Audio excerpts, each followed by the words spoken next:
Hai adik-adik, selamat datang dalam kelas fisika. Fisika asik, fisika menyenangkan.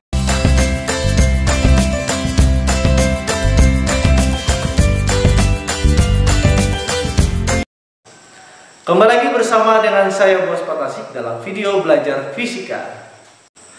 Coba bayangkan jika suatu hari Anda mempunyai sebongkah emas yang bentuknya tidak beraturan dan harganya sangat fantastis. Kemudian seorang teman Anda ingin meminjam bongkahan emas tersebut. Beberapa hari kemudian bongkahan emas tadi dikembalikan oleh teman Anda. Kira-kira apa yang Anda pikirkan? Bagaimana Anda bisa memastikan bahwa emas yang dikembalikan tadi masih dalam keadaan utuh, ukuran dan masanya tidak berkurang? Sebuah kasus lain misalnya, sebut saja namanya Pak D. Dia ingin menggunakan jasa Anda untuk membuat sebuah kolam ikan. Bagaimana kita bisa tahu ukuran yang diinginkan Pak D? Jika Pak D tadi menggunakan ukuran jengkal, kira-kira apakah kita juga bisa menggunakan ukuran yang sama ketika kita ingin membuatkan Pak D sebuah kolam ikan? Solusi untuk kedua kasus tersebut adalah apa yang kita sebut standar. Untuk memastikan bongkahan emas tadi adalah milik kita, kita butuh standar pengukuran.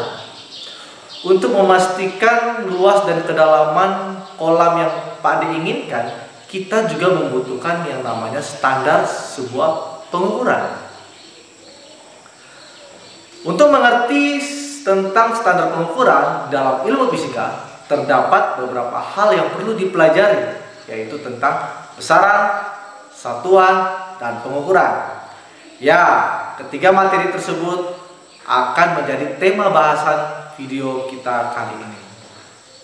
Besaran merupakan sesuatu yang dapat diukur dan dinyatakan dalam bentuk nilai atau angka. Misalnya besaran panjang. Panjang adalah salah satu besaran yang ada di dalam fisika yang biasa kita gunakan di dalam kehidupan sehari-hari. Dalam fisika, besaran terbagi menjadi dua, yaitu besaran berdasarkan satuannya dan besaran berdasarkan nilai maupun arahnya. Oke, sekarang kita akan bahas satu persatu. Besaran berdasarkan satuan dibagi menjadi dua, yaitu besaran pokok dan besaran turunan. Besaran pokok adalah besaran yang tidak tersusun oleh besaran lain dengan satuan tertentu, yang artinya satuannya sudah ditetapkan. Misalnya besaran panjang, massa, waktu, suhu, kuat arus listrik, jumlah zat, dan intensitas cahaya. Dan besaran turunan adalah gabungan dari sejumlah besaran pokok. Satuan besaran turunan berdasarkan satuan dari penyusunnya. Misalnya besaran luas yang tersusun dari dua besaran panjang, atau kecepatan yang tersusun dari besaran panjang dan besaran waktu. Satuan ukur di setiap daerah memiliki perbedaan. Sebagai contoh yang saya ilustrasikan tadi di awal tentang bongkahan emas dan pembuatan kolam. Kita mengukur luas dan kedalaman kolam Pak D tadi menggunakan jengkal. Nah, biasa juga setiap daerah mempunyai satuan luas masing-masing.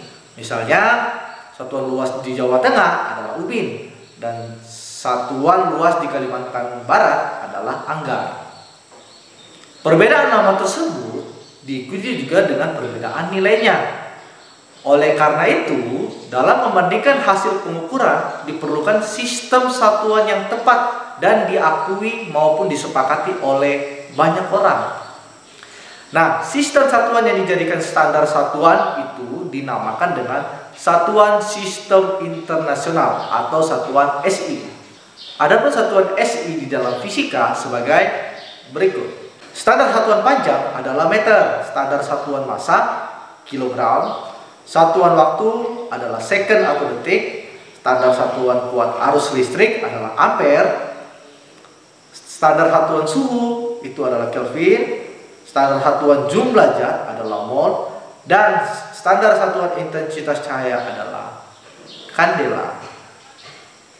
Kemudian, bagaimana dengan standar satuan SI pada besaran turunan? Seperti yang sudah saya jelaskan tadi sebelumnya, satuan dari besaran turunan itu tergantung dari besaran-besaran pokok penyusunnya. Misalnya tadi kecepatan, maka yang digunakan adalah satuan meter dan second. Kemudian satuan dari luas itu adalah meter persegi, karena penyusunnya adalah besaran panjang, yaitu panjang dikali lebar. Oke, tadi kita sudah membahas tentang besaran berdasarkan satuannya. Sekarang kita akan membahas berdasarkan nilai dan arah. Besaran berdasarkan nilai dan arah dibagi menjadi dua, yaitu besaran vektor dan besaran skala. Besaran vektor adalah besaran yang memiliki nilai dan arah. Contohnya perpindahan, kecepatan, percepatan, gaya, dan lain-lain. Kemudian besaran skala. Besaran skala adalah besaran yang hanya memiliki nilai, tidak memiliki arah. Contohnya massa, waktu, jarak, energi, dan lain-lain. Mungkin Anda bisa mencari contoh yang lain. Oke adik-adik, pembahasan materi kita cukupkan sampai di sini. Untuk materi pengukuran kita akan bahas dalam video selanjutnya. Jika ada pertanyaan, bisa dituliskan di kolom komentar. Selamat belajar.